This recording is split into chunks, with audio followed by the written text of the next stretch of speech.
Hello, everybody. Welcome to the Buckeye Weekly Podcast. I'm Tony Gerdeman here, as always, with Tom. Tom, how's it going? Tony, the long wait for the tempo show. That was the last show. That was unnecessarily long. This one we're doing a show on someone who's very speedy, so this should be a quicker. Come on, let's get things moving.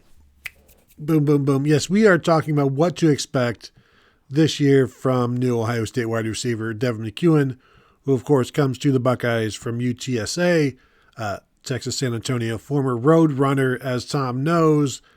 Beep, Coming beep. to Ohio as why slow things down? We're talking about a former roadrunner here, coming to Ohio State after 4 years or 3 years of legitimate production for the Roadrunners. 2023 as a freshman, 42 catches, 546 yards, 3 touchdowns. 2024 as a sophomore, 45 catches, 424 yards, 5 touchdowns in 8 games. And then last year as a junior, 65 catches, 726 yards, and 8 touchdowns, and over 40 catches in each of his 3 seasons. And I assume I assume right now that he is their starting Z, and maybe that ends up being Kyle Parker. But right now, that's my assumption, and we'll see what things look like in the spring, at the end of spring. Tom, do you know, not my opinion necessarily, but the last Ohio State Z receiver to have 1,000-yard season? The last Ohio State wide receiver to have his 1,000 yard season. At Z. Um, was it? It's got to be someone more recent than Terry McLaurin, right? McLaurin never had 1,000 yards. Chris Really? Olave never had 1,000 yards. Hmm. You've got you said Terry, and you had the first part right. Was it Terry Glenn? Yeah. When you go and look Wow. at all of the 1,000, like, because I'll consider like Michael Jenkins. You have to go back and look, but he's probably an X. Mhm. Paris Campbell was a slot guy. Emeka Ibuka was a slot guy for his 2 seasons. Marvin, of course, X. Jeremiah, an X. There's somebody else in there, but they were also like not a Z. Garrett Wilson at Oh, an yeah. X, and the fact that Chris Olave never did it. So yeah, it's so there 1,000 yards. No, 1,000 yards probably for Devin McCuin over the last 9 seasons. Here's the average performance, the average numbers for the starting Z receiver for Ohio State: 44 catches, 670 yards, 7 touchdowns. And that's pretty close to what McCuin has averaged in his career. Mhm. Ohio State's average is 44 catches. McCuin's is 50.7. Yards, Ohio State 670, McCuin 565. Touchdowns, OSU 7, McCuin 5. So, Tom, if we're talking 44 catches and 670 yards and 7 touchdowns as the numbers going over and under on those, if he could hit those numbers, boom, I think that's a home run for Ohio State. Yeah, I think that's a great season for Ohio State because I think he's someone who's going to translate to the higher level pretty well. I think he's, I don't, sometimes you'll see these guys come up from the lower conferences and it's just like, nope, that didn't work at all. And I think he's got some of the skills and attributes that are going to translate reasonably well. And if you get that out of your Z, I mean, it's not Carnell Tate. I mean, Carnell Tate, his numbers last year probably didn't get to that level just because he was hurt for such a long stretch. But if you get that kind of production out of that Z position, I think that's a win, and I think that's something that I could see happening for him. Not probably not wildly exceeding those numbers, but something in that neighborhood is probably about right. If it's 40, 45 catches and he's in the neighborhood of 600 yards and he's in the neighborhood of 6 to 8 touchdowns, I think that's probably perfectly good production out of that spot. I guess the question is what percentage of snaps is he playing at Z to put those numbers up? Because are you rotating? And if you've got two guys and they're splitting snaps and he's still got those numbers, well, then that's a grand slam. If he's playing 100% of the snaps and he puts up those numbers, that's still pretty good. But you'd like to see that supplemented a little bit with whoever is rotating with him.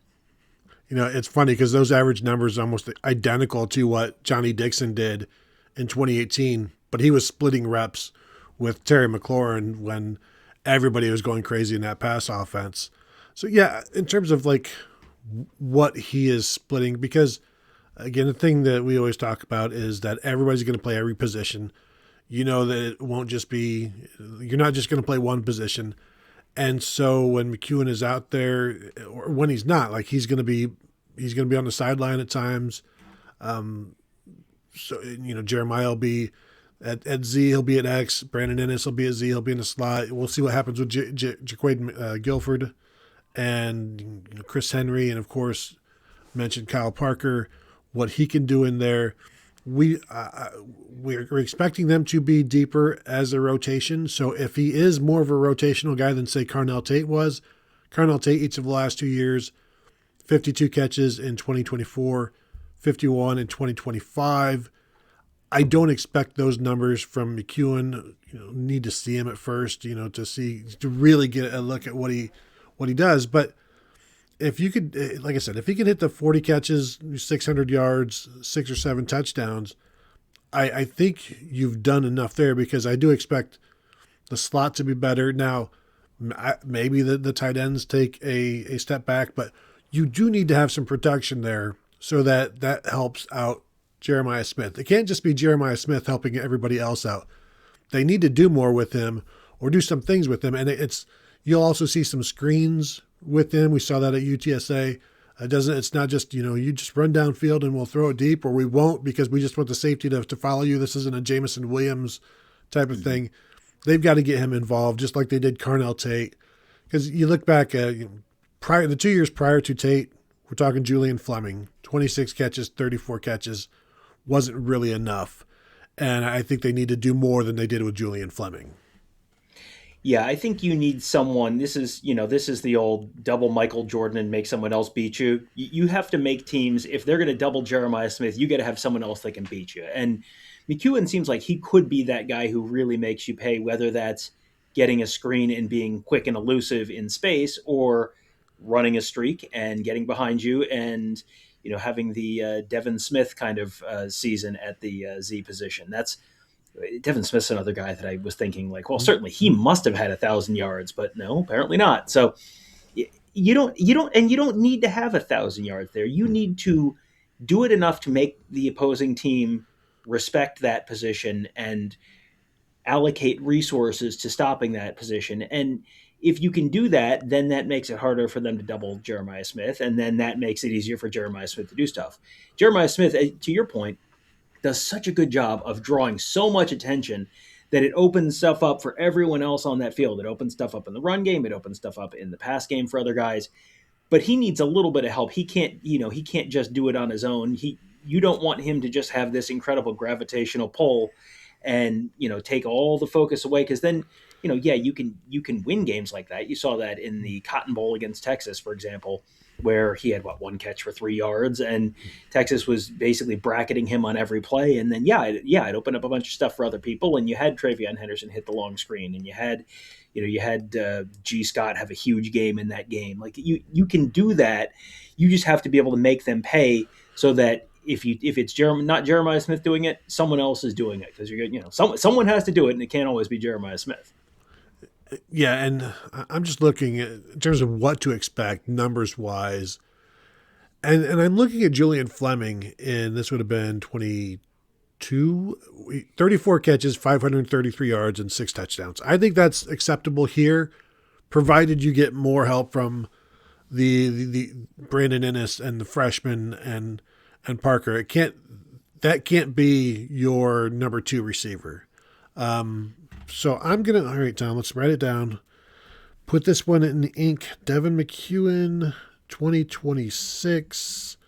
Congratulations on your 41 catches, 537 yards and 5 touchdowns. And I think that's kind of conservative. But that sounds I like think that's on that's the the right way to low go. end of what we were talking about. Mm-hmm. Yeah. So that's short of, on all numbers, short of the average. But I'm willing to go under, given his background. I want to see it in play on an Ohio State football field. 41, 537, 5. What say you? Too low? That sounds a little low, but it feels like this is one that, to your point, I would love to revisit this conversation after spring ball when we get to Yeah. see him going We up will. against. Yeah. Oh, yeah, yeah, yeah.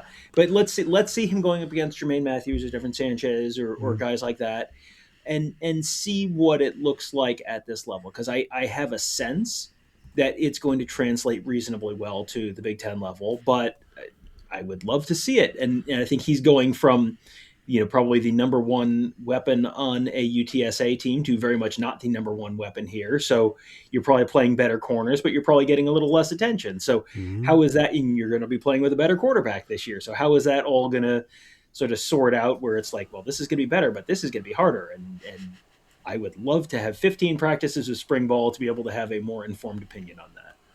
Well, good news, Tom. In about a month, we will begin the process of watching some of those 15 spring practices. Who's to say how many? Could be 1, could be 15. Somewhere in there is the number that we will see. And of course, you can follow along with us here at youtube.com/Buckeye Huddle or Buckeye Huddle as well. Just go ahead and subscribe to the channel, hit the bell to be notified, because even though we are still a month away from spring, it is right around the corner and we are going to get you guys ready for it. So thank you all for tuning in, and we will talk to you all later.